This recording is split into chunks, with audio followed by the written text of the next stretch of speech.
उसी तरह तोते के रूप में भटको। नहीं नहीं, मुझे आजाद करो वरना मैं तुम्हें छोड़ूंगा नहीं।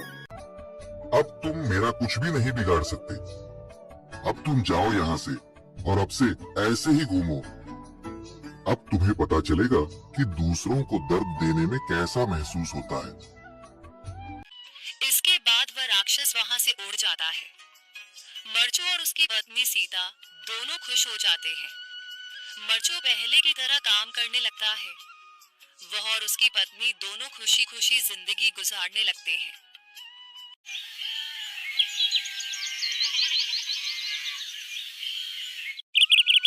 मरचू जंगल से लकड़ियां काटकर बाजार में बेचने गया, लेकिन उसे लकड़ियों के अच्छे दाम नहीं मिले। इस पर मरचू ने कहा, अरे भैया, इतने कम पैसे? इन पैसों में तो 2 वक्त का खाना भी नहीं मिलेगा। आप मुझे बहुत ही कम पैसे देते हैं। मैं इतनी मेहनत से लकड़ियां काट कर आता हूँ, लेकिन उनके पैसे मुझे बहुत कम मिलते हैं। भैया, तुम्हारी लकड़ियां होती ही इतनी कमजोर हैं कि मैं इससे ज्यादा पैसे नहीं दे सकता। तुम्हारी लकड़ियों के बस इतने ही पैसे बनते हैं। अरे भैया, कुछ ज्यादा कर दो ना। वो क्या है ना कि इन पैसों का तो कुछ भी नहीं आता। मैं अपनी जिंदगी कैसे गुजारूंगा? भैया, तुम जाकर अच्छी लकड़ियां लाओ, तभी इन लकड़ियों का अच्छा दाम मिल पाएगा, वरना इन लकड़ियों का तो यही दाम है। ये सुनकर मरचू बहुत ज्यादा परेशान हो गया और पैसे लेकर किराने की दुकान से सामान खरीदकर घर आ गया। घर पहुंचते ही मरचू की पत्नी सीता ने कहा, जी, सामान ले आए आप? हाँ जी, सामान ले आया हूँ। सीता के चेहरे पर खुशी छा जाती है, लेकिन जब उसने सामान देखा, जी, इसमें तो बहुत थोड़ा सामान है। हाँ सीता, मुझे पता है कि यह सामान बहुत थोड़ा है, लेकिन मैं क्या करूँ? मेरे पास जितने पैसे थे, मैं उतने का ही सामान लेकर आ गया हूँ। इस तरह हमारा गुजारा कैसे हो पाएगा जी? आपको तो पता ही है कि हम कितनी मुश्किलों से गुजारा करते हैं।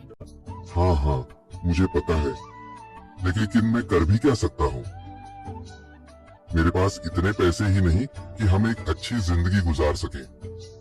इतनी मेहनत कर रहा हूँ, लेकिन फिर भी मेहनत का फल नहीं मिल रहा। इतनी मेहनत से अच्छी लकड़ी काट कर आता हूँ, लेकिन मुनासिब दाम नहीं मिलता। मैं तो बहुत परेशान हूँ। क्या करूँ? कहाँ जाऊँ? अरे जी, आप परेशान न हो, आप कोई और काम देख लें। मैंने कई बार काम तलाशने की कोशिश की, पर किसी ने भी मुझे काम नहीं दिया। ये सुनकर सीता भी काफी ज्यादा परेशान हो गई। मरचू से सीता की परेशानी नहीं देखी गई। उसने अपनी पत्नी सीता से कहा, मैं फिर से जंगल की ओर जा रहा हूँ। अरे जी, अभी मत जाइए ना, वैसे भी शाम हो रही है। आप कल चले जाइएगा, अभी मत जाइए। ठीक है, अगर तुम रोक रही हो तो मैं नहीं जाता। मैं कल चला जाऊंगा। इसके बाद मरचू गांव में घूमने के लिए चला गया। तभी उसे एक आदमी मिला और उसने कहा, कहाँ जा रहे हो भैया? और सुनाओ, क्या हाल चाल है?